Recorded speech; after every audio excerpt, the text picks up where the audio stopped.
Tucked inside the Los Padres National Forest is the Santa Ynez River. From above, it looks like a pristine slice of California wilderness.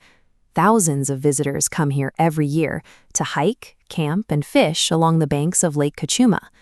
But this river is integrated into the regional infrastructure. Following the water downstream reveals a network that provides the primary drinking water for several cities in Santa Barbara County and irrigates millions of dollars in local agriculture. Bradbury Dam sits at the center of this system. It acts as the primary bottleneck for the entire watershed, impounding 200,000 acre-feet of water in Lake Cachuma. By placing a wall across the river, engineers have effectively taken over its natural functions. The floods, sediment transport, and wildlife migrations that once occurred on their own now hit a dead end, leaving a vacuum of responsibility that must be filled manually.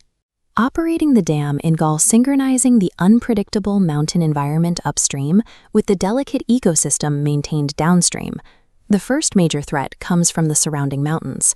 The Los Padres National Forest is prone to fast-moving wildfires that burn directly inside the watershed.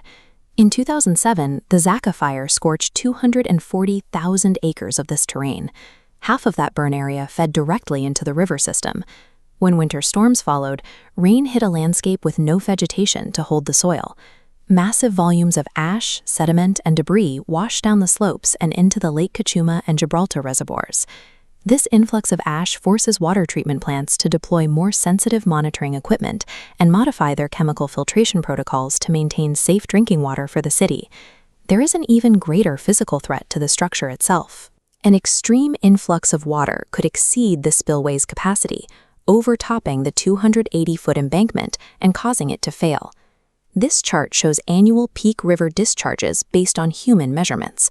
Engineers long believed a 1907 flood was the highest on record, estimating it at 120,000 cubic feet per second, a number suggesting the dam was at high risk of overtopping. This diagram shows paleohydrology checking human records. Studying ancient terraces reveals how high water rose over millennia. The 1969 flood scrubbed the 700-year-old FP2 terrace, but missed the 2,900-year-old T1 surface. This bracketing corrected the historical record, recalibrating the probability of failure. To safely build infrastructure for the future, we have to look past human memory and read the physical, geological memory of the river itself. While the dam manages threats from the mountains, it also severs the natural flow of the Santa Ynez to the Pacific Ocean. This infographic outlines the life cycle of the endangered steelhead trout, the primary victim of this obstruction. These fish must migrate from the ocean into freshwater streams to reproduce, a journey the dam completely blocks. To keep the species alive, water agencies must manually release a dedicated supply of water from the lake to replicate historical seasonal flows downstream. They also build physical bypasses. This concrete cascade chute at Hilton Creek is designed specifically to help the fish navigate around the infrastructure. The very concrete that disrupted the trout's habitat now requires these manual human interventions and millions of dollars in ongoing investment just to keep the species alive.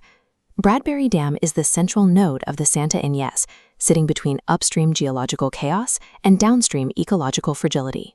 The engineers must manage these forces simultaneously, preparing for 700-year floods, filtering out fire runoff, and releasing life-saving water for the steelhead trout. The engineers operate the entire river system as a single, distributed machine. Humanity's attempt to control this environment has turned a wild river into a high-stakes balancing act, forcing us to look thousands of years into the past just to safely manage the water of today.